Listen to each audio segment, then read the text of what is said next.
Hello बच्चों, let's read the question. Oxidative phosphorylation is the synthesis of energy-rich ATP molecule with the help of energy liberated during the oxidation of reduced coenzyme NADH FADH2 produced in the respiration. बोला क्या गया question में कि oxidative phosphorylation में क्या होता है, basically हमारे एटीपी का सिंथेसिस होता है. वो कैसे, जब ऑक्सीडेशन होते हैं रिड्यूस एंजाइम्स की लाइक NADH FADH2 जो रेस्पिरेशन प्रोड्यूस होते हैं. These enzyme required for the enzyme required for this synthesis is called ATP synthetase. The given diagram showing ATP synthesis in the mitochondria. और जो enzyme हमें चाहिए ATP synthesis के लिए उसे एटीपी सिंथेटेज बोलते हैं. और ये प्रोसेस हमारे बेसिकली माइटोकॉन्ड्रिया में हो रहा है. क्वेश्चन में क्या पूछा गया है? So basically we have two statement. हमें बताने कौन सी सही है कौन सी गलत है. दोनों सही है दोनों गलत है. So the first statement is saying, statement 1, ATP synthesis becomes active only when there is a protein gradient with a high concentration in the outer chamber. Question में क्या क्या, जो हमारा एटीपी सिंथेसिस है वो तभी एक्टिव होगा जब प्रोटॉन ग्रेडियंट होगा और प्रोटॉन ग्रेडियंट हाई कम होगा आउटर चैम्बर में.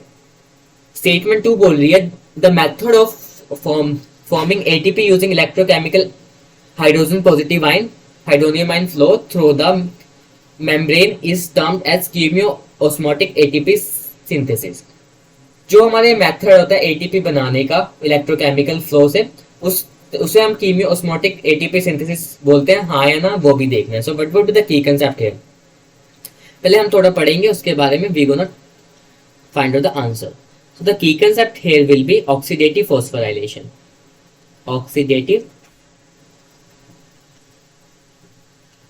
फॉस्फोराइलेशन.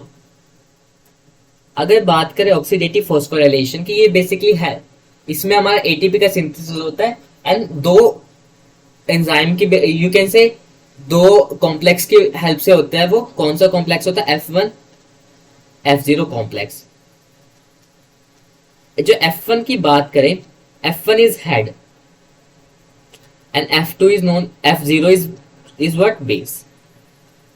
जो हमारा F1 है उसके पास है, हमारे पास F1 के पास एटीपेज एक्टिविटी है. So we can write it as ATPase activity found. Activity found. इसका मतलब क्या है? ये एटीपी सिंथेसिस में हेल्प करेगा.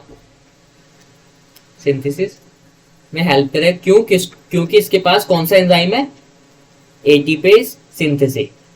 इसके पास एंजाइम है ATP synthetase. We have just read ना कहा एटीपी सिंथेटेज एंजाइम. अब ये एंजाइम एक्टिव कब होगा? ये एंजाइम एक्टिव कब होगा? जब प्रोटॉन ग्रेडियंट होगी. जब प्रोटॉन ग्रेडियंट होगी मतलब डिफरेंस होगा कंसंट्रेशन में प्रोटॉन्स की.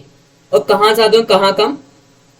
इनर साइड में हमारे ज्यादा होंगे, हाई, और you can say more than outer. जो आउटर साइड सिस्टम की वहां पे कम होंगे, इनर में ज्यादा होंगे. ये पॉइंट डिस्कस कर लिया हमने. अब बात करते हैं दूसरे पॉइंट की. स्टेटमेंट जो सेकंड बोल रही है, इसमें हमारा बेसिकली एटीपी का फॉर्मेशन के लिए हमें H पॉजिटिव का ट्रांसपोर्टेशन चाहिए. So we can write it as ATP formation ATP formation required H positive transport. अब जो हमारी इनर मेम्ब्रेन तो इम्परमिएबल है. सो हमें क्या चाहिए होगा? हमें कोई ट्रांसपोर्टेशन कैरियर कुछ कोई चाहिए होगा ट्रांसपोर्ट करने के लिए. So we can write it these proton या H positive ion only pass through. कैसे पास करेंगे? हमारा जो F0 कॉम्प्लेक्स है या फिर FO पार्टिकल है ना, उसके पास प्रोटॉन चैनल है. So we can throw the proton tunnel. इसके बहुत सारे नाम है, या फिर इसको हम कह सकते हैं कपलिंग फैक्टर. इसको और क्या कहते हैं? Coupling factor. या फिर तुम कह सकते हो F0 पार्टिकल. F1 और F1 पार्टिकल F0 में से कौन सा? F0 जो बेस है, इसके पास क्या है? प्रोटॉन चैनल है. यहाँ पे लिख भी सकते हैं इसके पास क्या है? प्रोटॉन चैनल है. वही हेल्प करेगा प्रोटॉन का ट्रांसपोर्टेशन का. अब एक एक करके देखते हैं. स्टेटमेंट 1.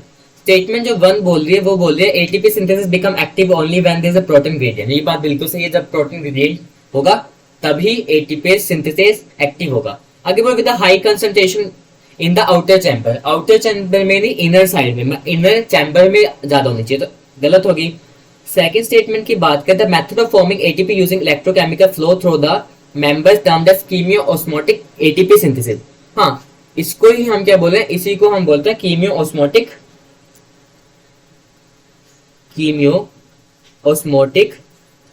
Coupling synthesis. सो ये हमारा जो सेकंड स्टेटमेंट है वो बिल्कुल सही है। सो आंसर क्या होगा, answer both statement 1 and 2 are correct, ये गलत है।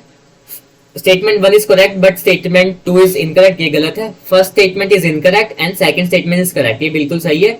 Both the statement are incorrect, ये भी गलत। तो आंसर यहाँ पे हो जाएगा सी। यस, एटीपी सिंथेसिस हमारा एक्टिव तो होगा जब प्रोटीन ग्रेडियंट होगा, बट यहाँ पे आउटर चैम्बर में बोलते हैं इसलिए गलत हो जाएगा। अगला वाला जो हमारा कीमियोस्मोटिक एटीपी सिंथेसिस वाला बिल्कुल सही है। So hope you understood that. Best of luck.